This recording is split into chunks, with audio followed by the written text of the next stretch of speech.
세 번째 강의는 왜 예수를 믿어야 하는가? 이 근본적인 질문을 던지고 싶습니다. 우리가 인생 속에서 여러 가지를 생각하지만 그 중에 가장 귀중하다고 생각되는 것이 바로 신앙이고, 그 신앙을 우리가 한마디로 표현한다고 한다면 복음을 들은 사람들이 예수 그리스도를 따르는 것을 우리가 복음이고 신앙이라고 그렇게 말할 수 있을 것입니다. 그런데 오늘 이 시간에는 우리가 물음표를 던지면서 과연 내가 왜 예수를 믿어야 되는 것인가? 예수 그리스도를 믿는 이유가 무엇인가에 관해서 한번 곰곰하게 생각을 해보기를 원합니다. 첫째, 복음에 대한 정의를 여러분에게 말씀을 드렸는데, 정의라고 이야기하는 이 표현 자체가 사실은 좋은 표현은 아니라고 생각됩니다. 좀 더 부드럽게 복음이란 무엇인가 이렇게 말씀을 드리는 게 좋다고 생각되는데, 제가 개인적으로 생각했을 때 복음이란 인간이 자신이 죄인임을 인식하고, 우리가 첫 번째 시간에 얘기 드렸던 것처럼 하나님의 살아계심, 그 다음에 회개에 관해서, 죄에 관해서 말씀을 드렸는데, 그 죄에 대한 내용들을 말씀을 드리면서 인간이 자신이 죄인임을 인식하는 것이 굉장히 중요하다고 말씀을 드렸습니다. 이 세상에는 수없이 많은 사람들이 살고 있지만 그 사람들 가운데 본인이 죄인이라고 인식하고 하나님 앞에 나와서 자신을 부복하고 굴복하고, 그리고 주님 앞에 모든 것을 내어드리는, 복음을 받아들이는 죄인임을 인식하는 사람들은 그렇게 많지 못합니다. 그래서 예수 그리스도가 우리의 죄를 대신해 십자가에 죽으시고 십자가에 달려 돌아가시고 3일 만에 부활하심을 믿는 것이 바로 복음이라고 그렇게 말합니다. 가장 간단하다고 생각되어지고 아무것도 아니라고 생각되어지는 이 복음이, 정말로 단순하다고 생각되어지는 이 복음 자체에 관해서 제대로 인식하지 못하는 사람들이 수없이 많이 있기 때문에 예수님이 2000년 전에 이 세상에 오셔서 십자가에 달려 돌아가심으로 인류를 구속하시기 위한 놀라운 역사를 이루어 주었지만 아직까지도 이 예수 그리스도를 제대로 알지 못하고 믿지 못하는 사람들이 이 세상에 수없이 많이 있는 것입니다. 복음은 들으면 들을수록 깊이가 있는 것이고, 우리가 복음을 안다고 말하지만 시간이 지나면서 나의 상황과 환경이 변화되어지면 그 상황 속에서 복음의 진수와 복음의 깊이를 다시 한번 인식하는 놀라운 역사가 우리 속에 나타나게 되는 것입니다. 여러분 이미 알고 있는 복음이지만 이 시간 복음에 관해서 다시 한번 우리가 조명해보고 깊이 생각해보고 되씹어봄으로 인하여서 복음을 다시 한번 가슴에 받아들이고 이 복음을 전가할 수 있는 축복의 모든 분들이 되어지기를 소망을 드립니다. 저는 복음에 관해서 이런 생각을 해보았습니다. 복음에 관해서 자기 통제의 핵심인 마음과 호흡이라고 저는 생각을 해보았습니다. 우리가 살아가면서 많은 싸움을 하고 있지만 그 수없이 많은 싸움들 중에서 다른 사람들과의 싸움에는 우리가 승리하는 경우들이 많이 있습니다. 특히나 한국 사람들은 일본과 축구 시합을 할 때마다 반드시 이겨야 된다는 마음을 가지고 있고, 선수들도 결의가 엄청나게 집중되어져서 한일전은 반드시 승리해야 된다는 의식을 가지고 있습니다. 외부와 싸우는 싸움을 통하여서 승리할 수 있는 사람도 있고, 또 자기 스스로 싸워서 승리하는 사람도 있습니다. 그러나 어떤 사람들은 자기의 인생의 목표를 세워놓고 난 다음 그 목표를 이루기 위하여 최선을 다하여 노력하고 헌신함으로 인하여서 그 목표를 달성하는 경우들이 있습니다. 그러나 사실 사람은 자기의 마음을 이길 수 있는 사람이 없습니다. 내 마음속에 자리 잡고 있는 성향이나 내가 가지고 있는 의지나 내가 가지고 있는 욕망이나 욕구나 이런 것들을 자기 스스로 통제할 수 있는 사람이 없습니다. 만약에 그게 통제가 되어진다고 하면 범죄는 없어질 것입니다. 만약 그게 통제가 되어진다고 한다면 우리 사회 속에서 가장 먼저 없어져야 될 것이 경찰관들입니다. 전국에 계신 경찰관 여러분, 죄송하다고 말씀드리겠습니다. 저는 전혀 경찰서를 없애거나 여러분의 직업을 없애려고 하는 의도나 목적을 가지고 한 얘기가 아닙니다. 그만큼 사람이 자기의 마음을 다스리고 통제하는 것은 힘들다는 것을 말씀드리고 싶은 겁니다. 여러분, 아무리 거룩해 보이는 사람도, 경건해 보이는 사람도, 자기의 마음을 잘 다스릴 수 있다고 생각하는 사람도 결국은 자기의 마음을 다스리지 못하고 인생을 살아갈 수밖에 없는 것입니다. 그리고 사람의 또 하나 다스릴 수 없는 것이 호흡입니다. 여러분, 행복한 사람을 만나게 되어지면은 왠지 호흡이 부드러워집니다. 그러나 어떤 힘든 사람을 만나게 되어지면 대화하면서 호흡이 흐트러지기 시작합니다. 여러분, 수영이라는 운동을 하게 되는데 수영에서 가장 중요한 것은 바로 호흡을 잘 맞추는 것입니다. 팔을 앞으로 휘젓는 것이나 이 모든 것들이 중요하겠지만 그 중에 가장 중요한 것이 바로 숨을 내쉬고 들어 마시는 호흡이 제대로 이루어지지 않는다고 한다면 그 사람은 수영을 제대로 할 수가 없습니다. 그만큼 사람은 어떤 환경과 여건이 주어졌을 때 그 환경과 여건 속에서 호흡을 잘 가다듬는 것이 굉장히 중요합니다. 저는 절대로 텔레비전을 보지 않는 사람입니다. 그런데도 텔레비전 이야기를 할 수밖에 없습니다. 요즘 인기리에 방영되고 있는 우영우라는 변호사 자폐 환자에 대한 이야기가 나옵니다. 그가 좋아하는 남학생 앞에 서서 말하기를 내가 한번 만져봐도 되겠느냐고, 내가 정말로 당신을 좋아하는지를 확인하기 위해서 내가 만져봐도 좋겠냐고 이야기하면서 만지려고 할 때 그 남자가 우영우 변호사를 향하여 한 걸음 한 걸음 다가올 때마다 뒤로 물러나면서 어쩔 줄 모르고 호흡이 가빠지는 모습을 볼 수가 있습니다. 호흡이 가빠지는 그 모습을 통하여서 그 사람이 긴장하고 있다는 것을 확연하게 우리는 인식할 수밖에 없는 것입니다. 사람이 이 땅에 태어났을 때 하나님이 천지를 창조하시면서 생기를 그 코에 불어넣었다고 말씀하는 그 호흡 자체, 그게 바로 인간이고 그 호흡이 흐트러진다는 것은 그 사람이 자기를 통제할 수 없는 위기 속에 빠졌다는 것을 의미하고 있는 것입니다. 우리는 인생을 살아가면서 이렇게 호흡을 가눌 수 없는 일들이 수없이 많이 마주치게 되어집니다. 그렇기 때문에 우리는 안정을 얻기 위해서, 우리의 평강을 얻기 위해서 나를 만드신, 내 마음을 만드시고 나의 호흡을 조종하시는 하나님 앞에 어떻게 하면 내가 온전한 모습으로 설 수 있을까, 온전한 모습으로 살 수 있을까를 생각해야 될 것입니다. 그때 우리에게 절실하게 필요한 것이 바로 복음이라고 말할 수 있는 것이죠. 인간은 자신을 다스릴 수 없고 스스로 행복해질 수도 없는 것입니다. 내가 내 마음을 마음대로 할 수도 없는 것이고 내가 나의 호흡을 잘 가다듬어서 자연스럽게 말할 수 있는 사람도 없다는 것을 말해주고 있는 것입니다. 이런 상황 속에서 우리를 통제하고 우리를 다스릴 수 있는 분, 그리고 우리에게 평강을 줄 수 있고 우리에게 행복을 줄 수 있는 유일한 분이 계시는데 그분이 예수 그리스도라고 우리는 알고 있습니다. 그것이 복음의 진수이고 그 복음을 지금 여러분에게 설명을 드리려고 하는 것입니다. 복음의 정의에서 제일 중요한 것 우리가 한번 보는데 칭의에 관해서 말해주고 있습니다. 칭의. 여러분, 칭의라고 이야기하는 것은 이미 다 알고 있는 것처럼 의롭다고 칭한다는 의미를 가지고 있습니다. 당신은 의로운 사람이 아니지만 내가 당신을 의롭다고 인정한다는 의미 속에서 칭의라는 용어를 사용하게 되어지는 것입니다. 그런데 인간이 아무리 의로워지려고 노력을 한다고 할지라도 내가 열심을 다하고 최선을 다해서 의로운 사람이 되고 싶은 마음을 가지고 있습니다. 사람은요, 인생을 살아가면서 서로가 만나서 그 사람을 이해하는 데까지는 여러분이 잘 알고 있는 것처럼 72시간이라는 시간이 필요합니다. 아무리 내가 내 인생 속에서 의로워지려고 하는 마음을 가지고 있다고 할지라도, 의로워지기 위해서 최선을 다한다고 할지라도, 노력을 한다고 할지라도 내 스스로는 의로워질 수 없다고 말하는 것이죠. 이렇게 의로워지려고 노력을 한다고 할지라도 의로워질 수 없는 것은 바로 지난 시간에 말씀드렸던 것처럼 죄의 문제를 해결하지 못하기 때문입니다. 우리가 죄를 가지고는 의로워질 수 없다고 성경은 우리에게 가르쳐주고 있는데, 그래서 로마서 3장 21절과 22절 말씀에서는 이제는 율법 외에 하나님의 한 의가 나타났으니 율법과 선지자들의 증거를 받은 것이라. 이제는 율법 외에 하나님의 의가 나타났다고 이야기하는 것은 율법 대신에 이렇게 말해주고 있습니다.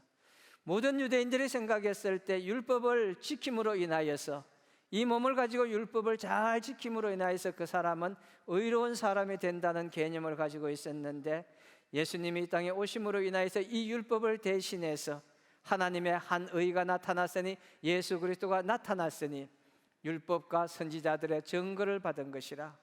여기서 율법과 선지자라는 단어가 가지고 있는 것은 구약 성경을 의미하고 있습니다. 구약 성경에서 가장 중요한 율법과 선지자, 이 율법과 선지자 모두가 예수 그리스도를 증거해 준다고 그렇게 말하고 있는 것이죠. 곧 예수 그리스도를 믿음으로 말미암아 모든 믿는 자에게 미치는 하나님의 의인이 차별이 없다고 이야기하고 있습니다.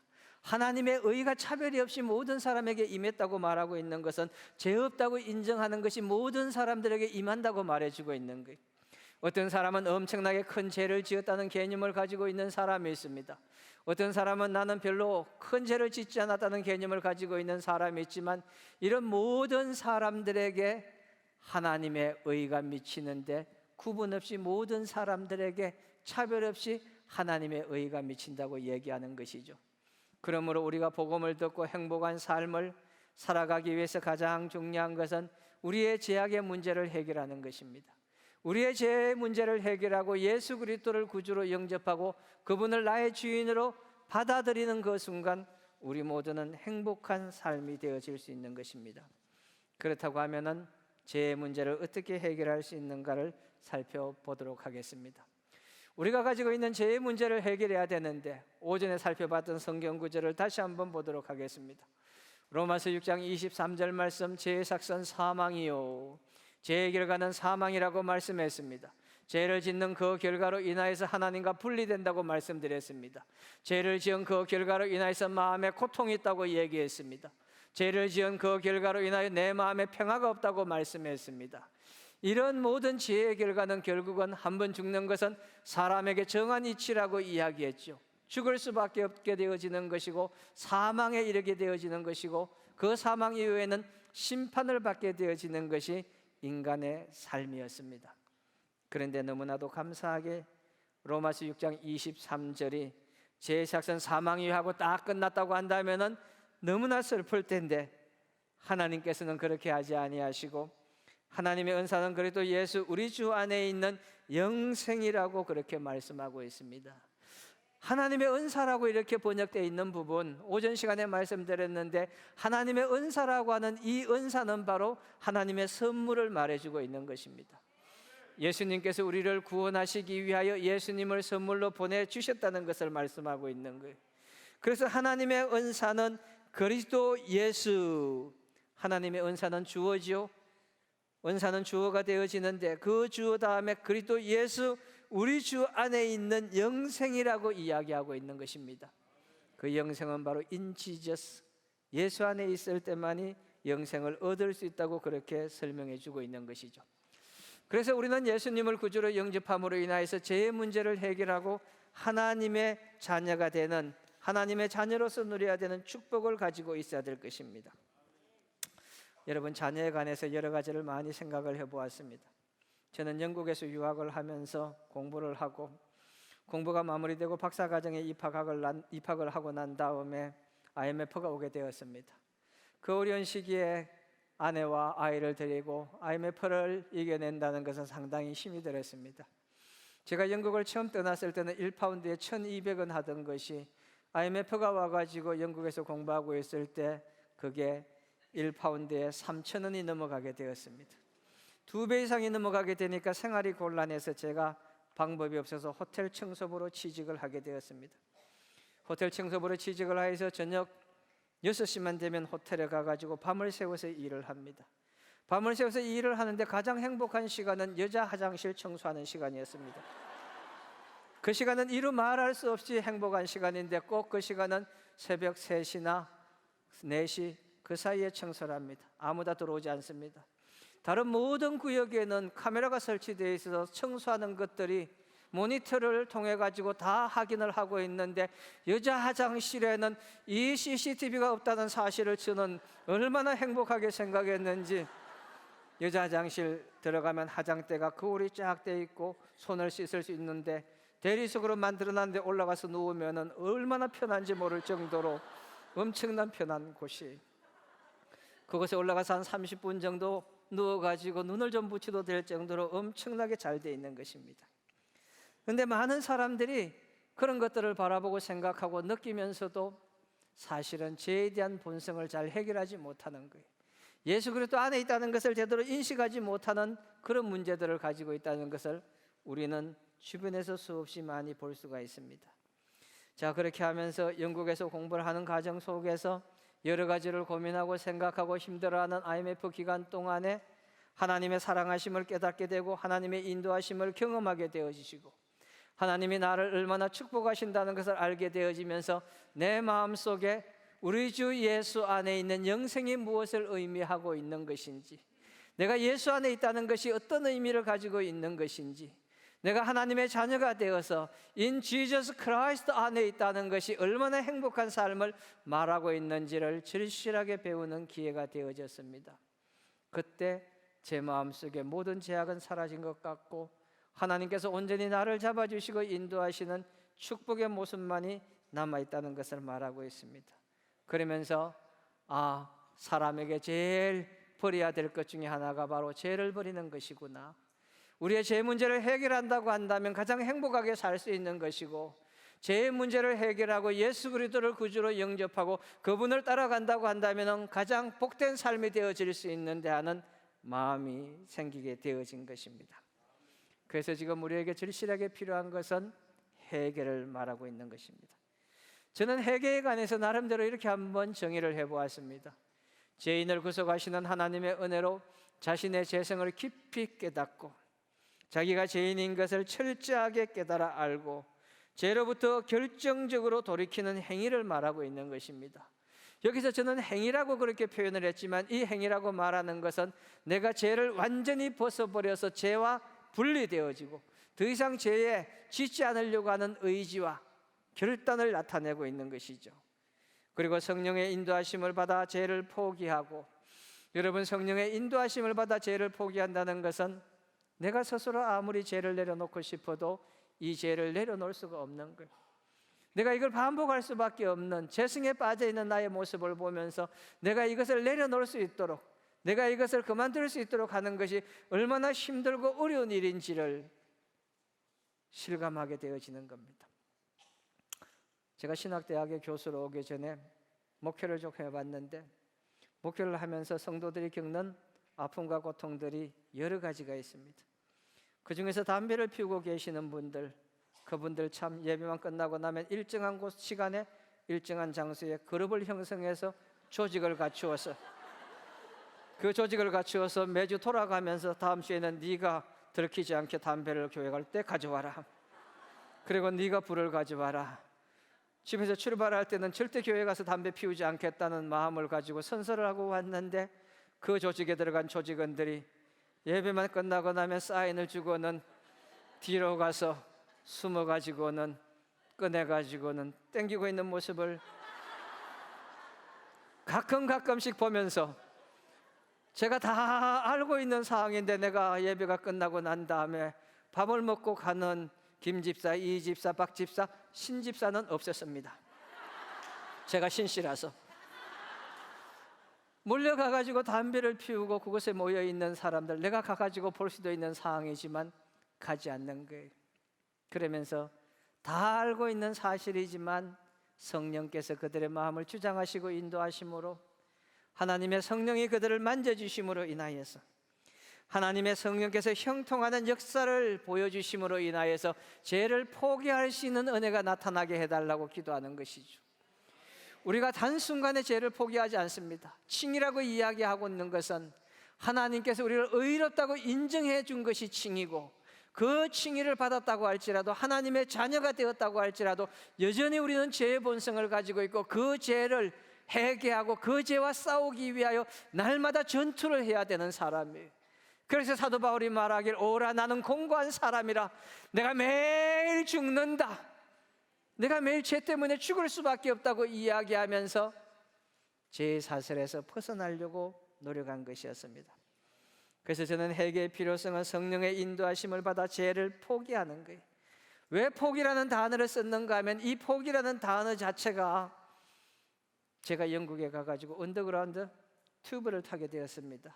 튜브니까 이걸 한국어로 말하면은, 미국으로 말하면 서브웨이죠. 영어가 달라요. 영국 영어가 훨씬 좋은 영어란 사실, 저만 믿는지 모르겠지만, 언더그라운드를 탔는데 노약자석이 있어. 노약자석이 있는데 그 노약자석에 뭐라고 써 있는가 하면은 disabled person이 오게 되어지면 기브업하라고 얘기했어. 우리가 직역을 한다면 기브업 한다는 말은 포기한다는 단어예요. 그러니까 누구든지 디세이블, 장애인이 오게 되어지면, 노약자가 오게 되면 당신은 당신의 유어 시트 기브업하라고 얘기한 거예요. 그 자리를 포기하라고 이야기하고 있는 거예요.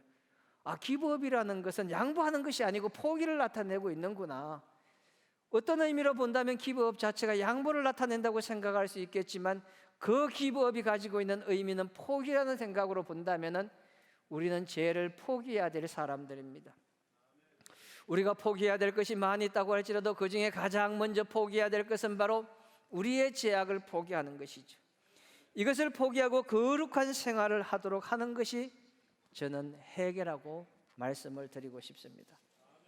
그렇다고 한다면 회개는 구체적으로 어떻게 하게 되어지느냐? 회개하는 방법들에 관해서 한번 살펴보도록 하겠습니다. 첫째는 죄를 떠나야 한다는 것이죠. 잠언 28장 13절 말씀해 보니까 자기의 죄를 숨기는 자는 형통하지 못하나. 두 개가 지금 한 단어가 지금 대조를 이루고 있는데 자기의 죄를 숨기는 자는 형통하지 못한다고 이야기하고 있는 거예요. 하나님 앞에 자기의 죄를 숨기는 사람, 사람들 앞에 자기의 죄를 숨기는 사람은 형통하지 못하게 되어진다고 말하고 있는 거예요. 우리가 구약 성경에 알고 있는 게하시 같은 경우는 물건이 탐이 나가지고는 그 물건을 자기가 감추어뒀다가 문둥병에 걸려가지고 고통당하는 것을 보았습니다. 성경은 말하기를 자기의 죄를 숨기는 자는 형통하지 못하리라. 그 사람은 만사 형통하는 일이 생기지 않는다고 얘기하고 있는 것이죠. 반면에 죄를 자복하고 버리는 자는 자복한다고 이야기하고 있죠. 자복한다는 것은 다른 말로 바꾸면은 자복한다, 자기 스스로 자백을 하는 겁니다. 하나님, 내가 죄를 지었습니다. 내가 죄를 가지고 있습니다.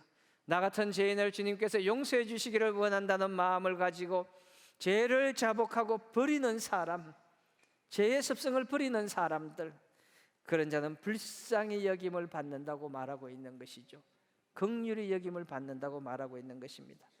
그러므로 우리는 죄를 떠나야 된다는 것을 기억하시길 바랍니다. 두 번째 회개의 필요성에서 마음을 돌이킨다고 말하고 있죠.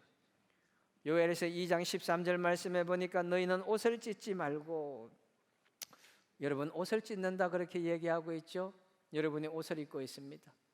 옷을 입고 있는데 이 옷을 찢는다는 의미는 어떤 의미를 담고 있는가 하면은 이스라엘 사람들이 가지고 있는 분노의 표출 방법 중에 하나였습니다. 예수님께서 하나님의 아들이다, 예수님이 이렇게 추앙하고 많은 사람들이 예수님의 가르침에 동조하게 되어지니까 너는 누구냐 그렇게 얘기했을 때 나는 하나님의 아들이다 이렇게 얘기하니까 종교 지도자들이 옷을 찢으면서 참남하도다, 신성모독했다고 이야기하면서 그 사람들이 분노를 표출하기 위해서 옷을 찢는 것을 말해주고 있는 것이죠. 이게 참남하다고 얘기하는 분노의 표출 방법이었습니다. 그런데 진정한 회개는 마음을 찢는 것이라고 말하고 있는 것이죠. 여러분, 마음을 찢는다는 것은요, 상한 마음 모든 것을 내려놓는 것을 말하고 있습니다. 우리가 위기의 순간이 되어지고 정말로 어려운 시기가 되어지면 그 마음의 중심이 내려놓아지기 시작하는 겁니다. 엄청난 충격을 받게 되어지면 그 충격 속에서 어찌할 수도 없는 순간이 되어지면 모든 것을 다 잃었다고 생각되어지는 그 순간이 되어지면 사람들은 마음을 내려놓게 되어지는 겁니다. 통회하고 자복하는 순간이죠. 제가 기도 제목을 하나 더 드려야 되는데 강의 시간이 너무 빨리 가고 너무 짧아요. 이거 좀 어떻게 길게 하는 역사가 나타날 수 있도록 기도를 좀 부탁을 드리고 싶습니다.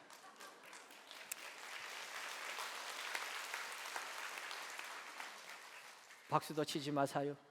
시간이 아깝습니다. 제가 들었던 이야기입니다. 총신대 신대원에서 다니던 두 사람이 남자 여자가 만나가지고 결혼을 하게 되었습니다. 남자는 선배고 여자는 후배고 두 사람이 결혼을 하게 되어진 것은 선교에 대한 비전을 품고 있었기 때문에 선교사로 가기 위해서 결혼을 하게 되었습니다. 여자가 남자를 데리고 자기 집에 가서 소개를 했습니다. 자기 집에 가서 소개하면서 이 남자와 같이 선교 나가서 아프리카에 가서 복음을 전하겠다고 이야기해서 그 아버지가 아주 기쁜 마음으로 그래 잘 결정했다. 너희들이 먼저 선교지에 가서 선교 사역을 하면은 나도 은퇴하고 난 다음에 따라가겠다고 그렇게 얘기했습니다. 선교사로 가가 몇 년이 지나고 난 다음에 남아프리카 지역에 있는 모든 선교사들을 한 곳에 모아서 컨퍼런스를 하게 되었는데 이분이 아프리카 땅을 보고 싶다고 해서 중앙아프리카 지역에서부터 차를 운전을 해가지고는 근 3,000km를 운전해가지고 케이프타운 남아프리카 공화국까지 내려오게 되었습니다. 거의 다 내려왔는데 아들과 딸을 데리고 어린아이들을 데리고 운전을 해서 내려오다가 케이프타운 거의 도착하는 시점에 차가 굴렀습니다. 차가 구르고 난 다음에 남편 선교사님, 아내 선교사 부부가 그곳에서 적사했습니다. 적사하고 난 다음에 이 소식을 한국에 알려야 되는데 남자 선교사님 가정에 전화를 했는데 시골에 살고 있는 부모님이 여건도 되지 않고 여력도 되지 않아서 시신을 수습하기 위해서 비행기를 탄다는 것, 이런 걸 상상할 수 없어서 올 수 없다고 해서 딸의 아버지가 비행기를 타고 이 문제를 수습하기 위해서 비행기에 올랐습니다. 비행기에 올랐는데 아무것도 할 수가 없는 거예요. 비행기를 탔는데 홍콩까지 타고 오는 2시간 동안 아무것도 할 수가 없었고, 거기서부터 시작해가지고 요하네스버그까지 12시간의 비행을 해야 되고, 거기서 케이프타운까지 2시간을 비행해야 되는 16시간 동안 아무것도 하지 못하고는 가슴을 졸이면서 자리에서 일어나가지고 앞으로 갔다 뒤로 갔다 잠을 잘 수도 없으면서 그 좁은 비행기에서 비행기 천장을 바라보면서 하나님, 하늘에 계시는 하나님, 어찌 이런 일이 생길 수 있습니까? 당신이 살아계신다고 한다면은 생명을 바쳐 복음을 전가하겠다고 아프리카로 떠난 내 딸과 사위를 어떻게 모멸차게 그렇게 죽음으로 몰아갈 수가 있습니까? 하면서 그가 한탄을 하면서 한잠을 자지 못하고는 긴 시간을 비행해서 케이프타운에 도착했습니다. 케이프타운에 도착했을 때 영안실로 들어가서 누워있는 딸의 모습과 사위의 모습을 바라보는 그때 하나님께서 이분의 마음속에 네가 대신 와라, 딸과 사위를 대신해서 네가 이곳에 와서 복음을 전하라는 음성을 듣고는 그곳에서 주저앉고는 마음을 찢었습니다. 하나님, 딸을 데려가시고 사위를 데려가셨습니다. 제가 여기에 오겠습니다. 저는 하나님을 원망했습니다. 하나님, 이럴 수가 있습니까? 하나님을 대적했습니다. 하나님이 살아계시면 이런 일이 왜 나에게 일어나야 되는지 저는 도저히 이해할 수 없고 용납할 수 없었는데, 하나님, 이제 제가 주님 앞에 죄인임을 고백합니다 하고는 마음을 찢고 한국에 돌아와서는 남아있는 딸 하나와 아내와 모든 짐을 정리하고 회사에 사직서를 내고는 그 길로 바로 남아프리카 공화국 케이프타운에 와서 선교 사역을 시작하게 되어진 겁니다. 여러분, 우리가 마음을 주님 앞에 돌이킨다는 것은 이런 것을 말하는 것입니다.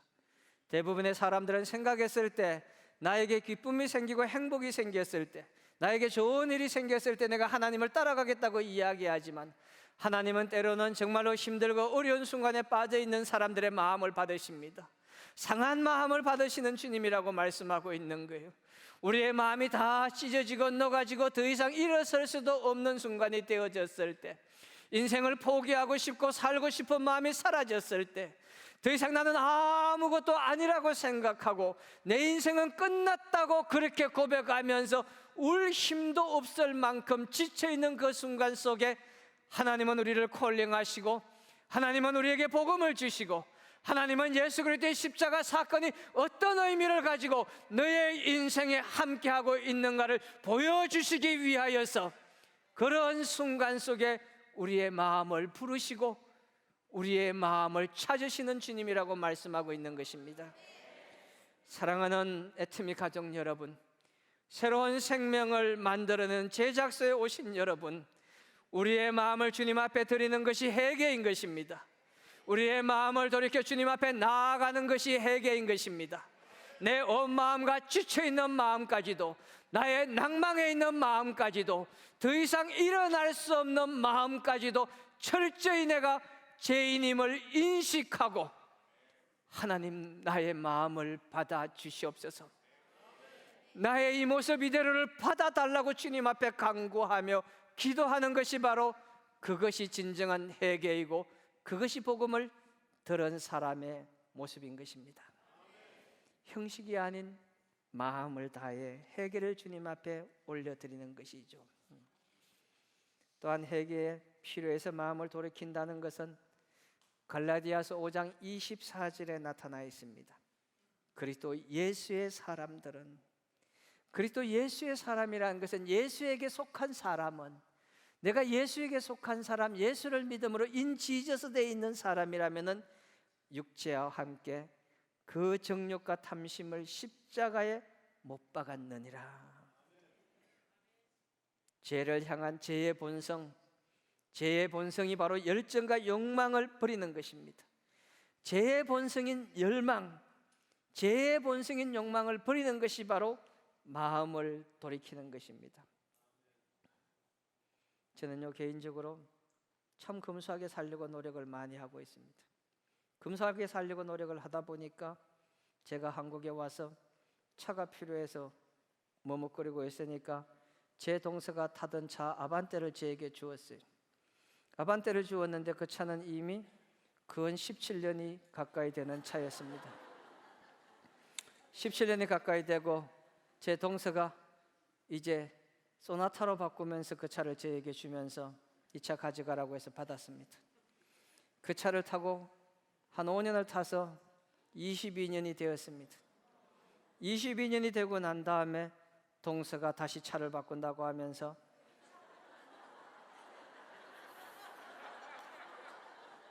저는 심각한데 여러분은 재미있으시군요.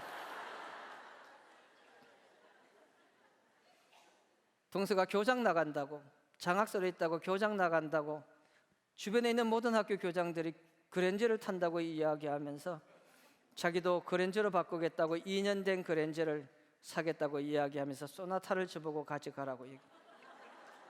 그래서 그냥 가져올 수 없어서 50만 원을 드리고 난 다음에 그 소나타를 받았습니다. 그 소나타를 타고 좀 지나고 나니까 4년이 지나고 나니까 교장 은퇴하고 난 다음에 이제 작은 차로 바꾼다고 그랜저를 드디어 드러나 봤나 그랜저. 그것도 3.0. 와우, 놀라운 기적과 같은 역사가 드디어 우리 집안에 일어나고 있구나. 제가 3.0 그랜저를 7년을 거의 가까이 타고 난 다음에 저에게 가져가라고, 공짜가 아닌 돈을 내고 가져가라고. 그래서 돈을 주고 그랜저를 받았습니다. 드디어 그랜저를 끌고 학교를 갔는데 학교를 가가지고 좀 지나고 난 다음에 어느 교회에서 설교를 오라고 얘기해서 설교를 하기 위해서 그 차를 타고는 가서 차를 주차시키고 제가 차에서 내리는데 그 교회 전도사로 있던 제자가 나와서 저를 딱 보더니 교수님 실망했습니다. 교수님이 20년 넘는 아반떼를 타고 다녀서 존경했었는데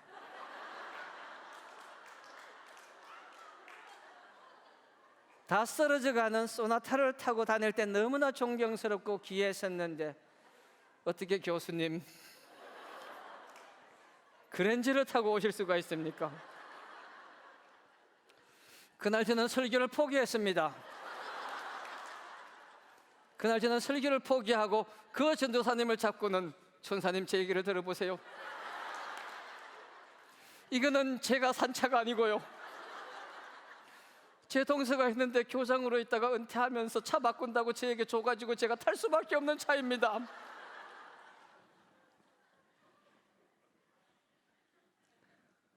탐심이 더 많이 가지고 싶고 더 좋은 것을 가지고 싶은 마음, 세상에 있는 좋은 것을 더 많이 가지고 싶은 마음을 가지고 있는 이것이 우리가 죄를 벗어던지지 못하는 원인 중에 하나입니다.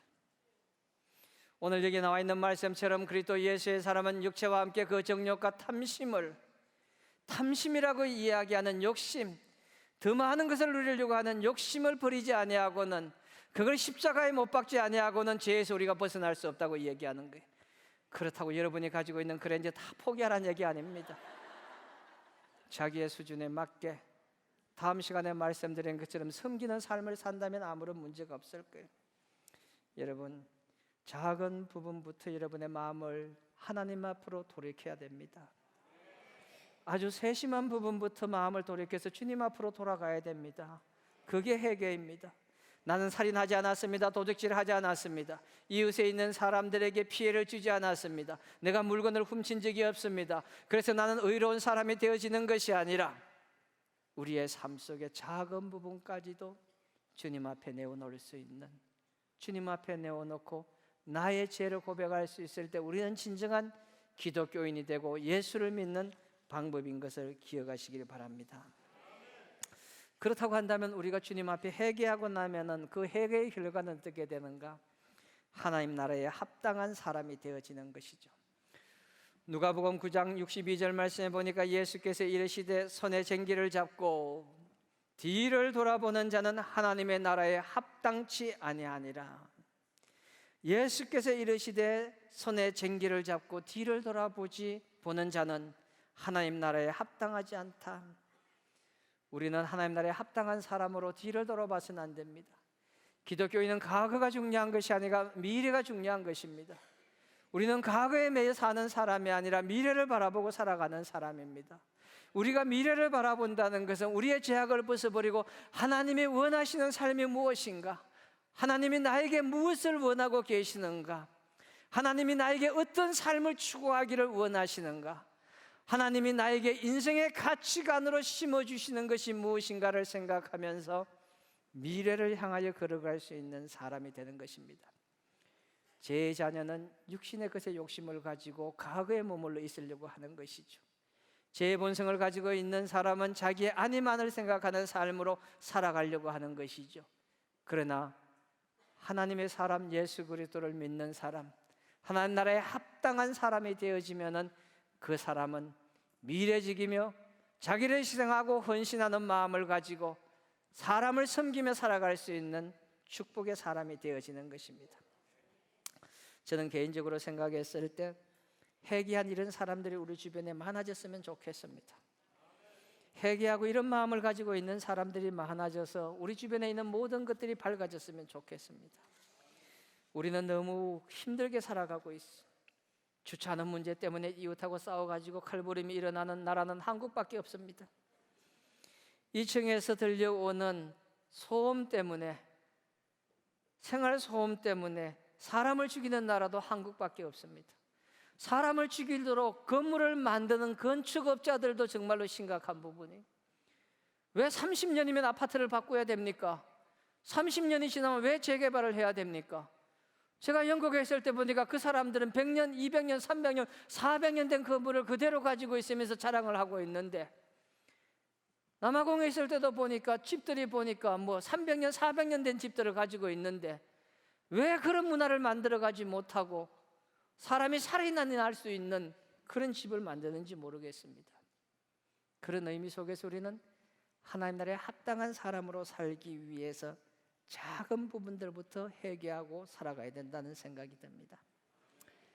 회개하게 되어지면 두 번째는 회개를 통한 변화의 생활과 열매를 맺게 되어집니다. 마태복음 3장 8절 말씀에 보니까 그러므로 회개에 합당한 열매를 맺고 여러분의 모든 죄를 회개하라고 얘기하는 거예요. 회개를 잘하는 사람, 하나님 앞에 자기의 회개, 모든 죄를 토설하는 회개를 잘하는 사람을 회개사라고 말하죠. CPA. 웃자가는 얘기에 웃지 아니하고 넘어가시는 분들, 학교가 아니길 다행입니다. 제가 마음이 좁은 사람이라서 웃지 않는 사람은 학점으로 보복을 다 하는데, 이 학점을 줄 수 없으니까 보복도 할 수 없고, 회개에 합당한 열매를 맺고, 회개에 합당한 열매라고 얘기하는 것은 내가 뭘 회개하느냐, 그 부분에 열매가 나타난다는 거예요. 하나님 잘못했으니까 용서해 주십시오, 그래서 회개의 열매가 맺는 것이 아니라 내가 이것을 연 것을 잘못했습니다, 이것을 던진 것을 잘못했습니다, 하나하나 구체적으로 설명하는 것이 바로 회개를 나타내고 있는 것이죠. 회개한 사람들, 그 사람은 어떤 사람이 되어야 되느냐? 당신의 가는 길을 증명하는 거죠. 회개한 사람은 내가 가는 길을 증명하는 겁니다. 진정한 회개를 한 사람, 복음을 들은 사람은 하나님의 자녀가 되어졌기 때문에 하나님의 자녀는 내가 가는 길을 증명하는 것입니다. 내가 가는 길을 평가받는 것을 말하고 있는 것입니다. 내가 무슨 말을 하든지 어떤 행동을 하든지 어떤 것을 선택하든지 그 모든 것들에 관해서 내가 하나님의 뜻에 따라서 선택했다는 것을, 하나님이 원하시는 길을 갔다는 것에 관해서 사람들에게 증명할 수 있는 것을 말하는 거예요. 왜 그걸 증명하느냐?